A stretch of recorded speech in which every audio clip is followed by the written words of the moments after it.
Господин Курджев, вие като адвокат искам да коментирате правовата страна на нещата.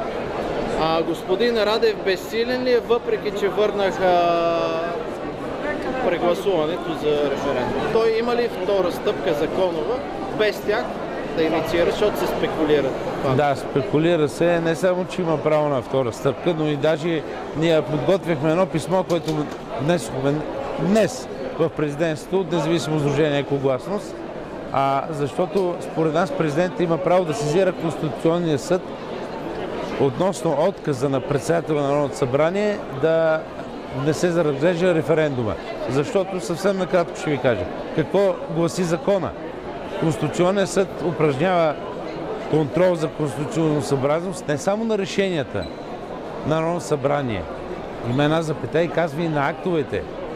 А след като говорим за актовете, това е и акта на връщане и въпреки че този акт е едноличен на председател на Народното събрание, за нас няма спор, че Конституционният съд може да се произнесе и да накара Народното събрание да гласува референдума. Защото в правото има един стар римски постулат, който може по-голямото, може и по-малкото. След като Конституционният съд може да се произнесе съобразно за конституционността на едно решение, той може и на всеки един по-долен акт. Разбирате ли? И аз очаквам Конституционният съд да се произнесе и то в полза на президента, да ви кажа. Това истина ли, което и Рая Назарян на онзи ден го коментира по една от националните медии, че след като видиш ли, щом сме, едва ли не сме подписали вече някакъв договор и няма връщане, едва ли не. Трябва длъжни сме, едва ли не. Щом е международен договор, то е над... Аз разбрах въпроси, ще ви отговоря на този въпрос. Не само, че не е истина, ами това е лъжа. Защо да го кажа, че не е истина, ще е много меко. Това е долнопробна лъжа. Първо, всеки един международен договор може да бъде оттеглен. Но отделно въпроса на президента, ако забелязахте, не е да въведем ли или да не въведем еврото. А кога да го въведем? Касае се за времевата рамка и то с срок от една година. Защото, както сега разбрахте от колегите, които се изказаха, ние не отговаряме на изискването за инфлация. Инфлацията е много по-голяма от тази, която ни се представя. Така че това, което е казала господин Назарян, не мога да кажа, че не е истина, мога да кажа, че е абсолютна лъжа. Как така се коментират? Има ли право госпожа Киселова да взима еднолично решение, да казва, това не отговаря и да го върне, да не го даде за гласуване? Няма такова право, това е грубо нарушение на Конституцията. Аз отдеве отговорих на този въпрос. Не само, че няма право, но това не е законосъобразно нейно действие. И затова ви казах по предишния въпрос, че очаквам Конституционния съд да се произнесе в полза на президента. Пак казвам, новината днес е следната.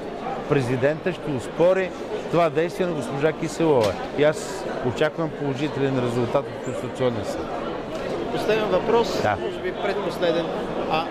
Българина е обезверен, знае, че институциите, конституционните съдилища са бавни. Какво ще се случи, ако, докато се организира решението на Конституционния съд, те си сложат подписа и ни въведат след няколко седмици в еврото? Имаме ли шансове да обжалваме това решение на правителството, защото те, каквото решат, си се случва напротив, на тях и Господ? Точно това е проблема. Нямаме право и точно това колегите от залата на днешното събитие отговориха, че това е въпрос на борба и което трябва да се реши в рамките на дни до излезане на конвергентния доклад и вече до влизането в еврозоната. Влезем ли един път, няма излизане. Няма излизане.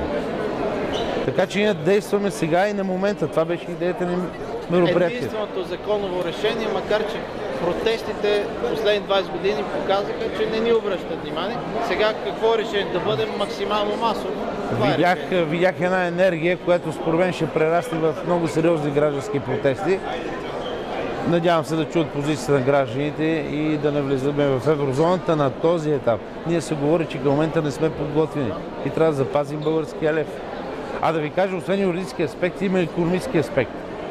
Аз, освен като председател на независимо сдружение Екогласност, съм председател на Комитет за защита на потребителите. Мен ме интересува да не обеднее българския потребител. Влезем ли, приемем ли еврото, той ще обеднее, защото цените ще се вдигнат. Това ви го гарантирам. Всеки експерт го казва. Защо се наливат